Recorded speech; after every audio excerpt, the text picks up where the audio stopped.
Yo, welcome everybody, welcome.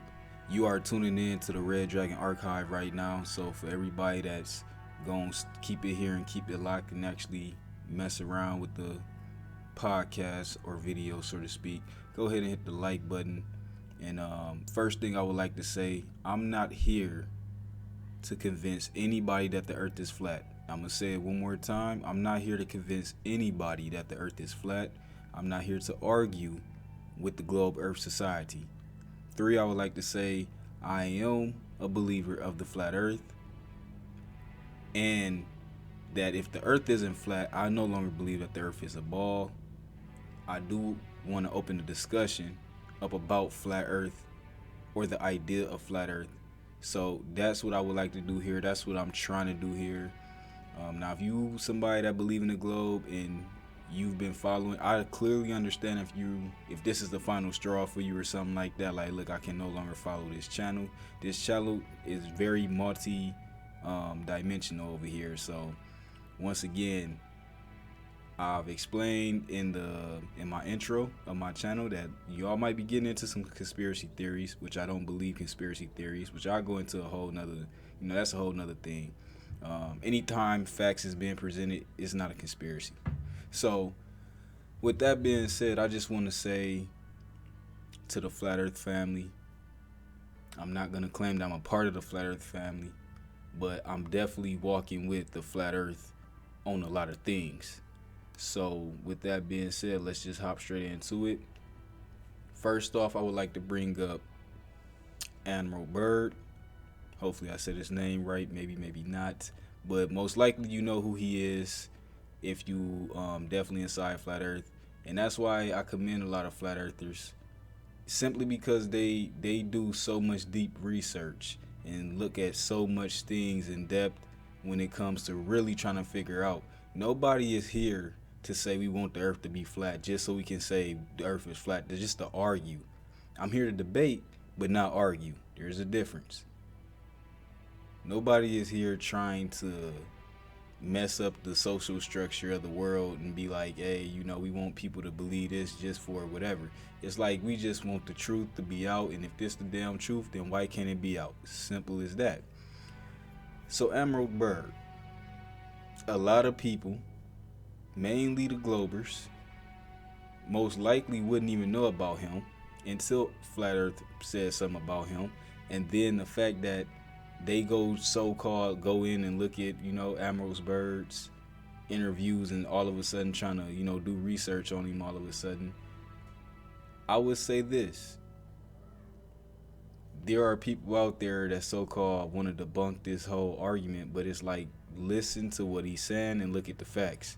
Now, one of my main things I just want to say right here is they've made a thing to try to say the words have been twisted of Admiral Byrd when it comes to the South Pole, and that there was a landmass on the other side of the South Pole as big as the United States, as he was saying.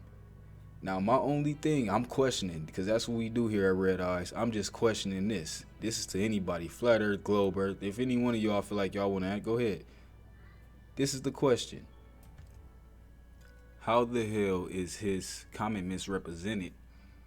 Because he said there's an area the size of the United States on the other side of the South Pole, which I see where they was trying to go with that in this picture, but this is what don't make sense to me, Globe Earthers. This is why I gotta ask this question, Globe Earthers. Now, in his comment, he said, is the other side never been seen by a human being? And if that is correct, if y'all saying that this is all part of the same continent that he was talking about, or the same landmass that he was talking about, how the hell do you have the complete Antarctica mapped out in front of us right now if it's never been explored or discovered? Can y'all answer that? Can somebody answer that? That's one thing I haven't seen pointed out. From the looks right now on the screen, it looks like the entire Antarctica is discovered, or somebody has mapped it out, correct? So you mean to tell me they've just drawn that other side right there without even, I guess, exploring it or at least checking it out?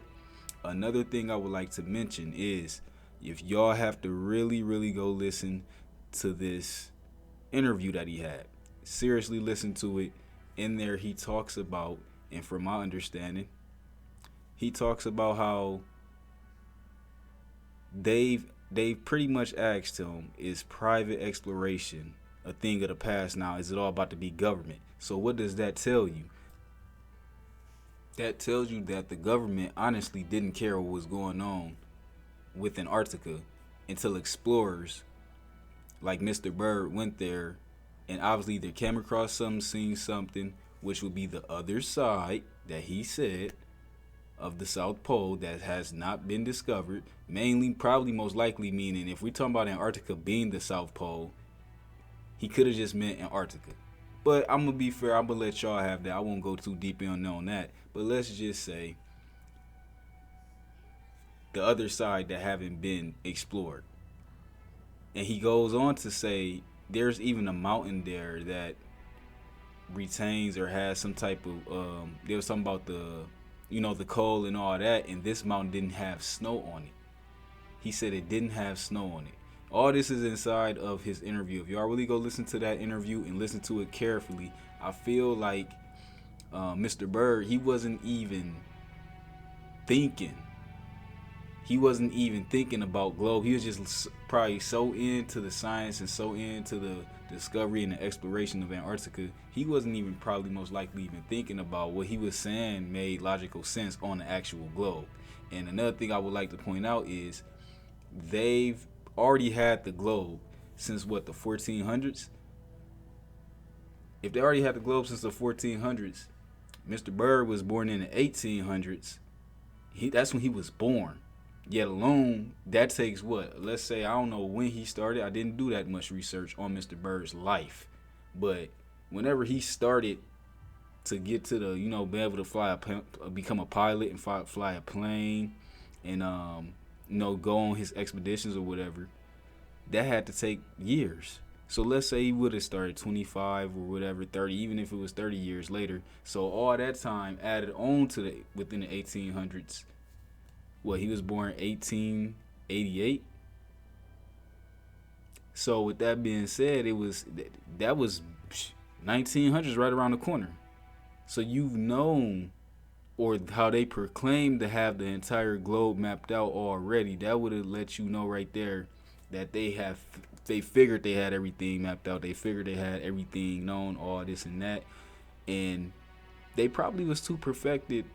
I mean, they probably was trying to perfect the lie of the globe in the first place. That's why they wasn't too busy with Antarctica until more explorations explorers went there, and found out something. So then this peace treaty wind up popping up with all the governments of the earth that no civilians should go there, no explorers should go there to explore on their own. Yeah, they'll take you there, and yeah, they'll walk you around, they'll show you what they want you to see. But you can't go there on your own and pick where you want to go. And even with the guide, from my understanding, they won't let you pick where you want to go. They won't let you point a direction. Let's just go in this direction for whatever reason, for however many hours. If you have the money, you got the cash, you got all the survival, whatever you need. Let's go in this direction for, the next 2-3 days and see. I just want to see what's over there. They won't let you do that. They have a perfectly set up tour that you can take. So that should tell you something.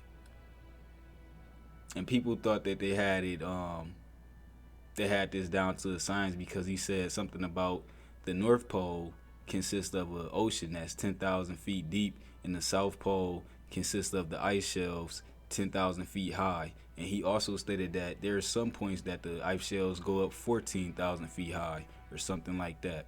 So once again, look into this interview. Look into as much as listen to it. Don't just look and read. I said read. Don't just look, listen a little bit while you're doing something else. This needs your undivided attention to literally listen to his words and take them for what he actually is saying. It's that deep. The interview is 12 minutes long. And one of the last things I'm going to say is I do want to tackle one of the main things when it comes to flat earth and space and all that. There was an Apollo mission interview, I'm gonna try to find it, that they argued about there was no stars in space when they so-called just came back from outer space, and then one of the astronauts said they did see stars. The other one said no, there was no stars, I didn't see any. So I'm just gonna leave y'all with that real quick. once again, I just want to open up the discussion. Whether you flat earth or globe, go ahead and put what you think. But I'm not gonna argue with nobody from the Globe Earth Society. I'm gonna treat y'all how y'all treat, I guess, the flat earthers, and that's just how it's gonna be. I'm not here to argue and name call you and nothing like that. I have a very, very I guess, cocky personality, or sarcastic, I should say that. So that's how I get back at y'all with my sarcasm. Um, yeah. Other than that, man, if you flat Earth and you really want, let's really have this talk. Let's really get in depth. Let's, like I said, if you got material, I should be able to see. I'm definitely interested in seeing material, anything like that. I just want to be able to talk about this, man. So once again, I'll be back with another one. Red Dragon. I'm out, and don't forget, it's red eyes. Always be aware.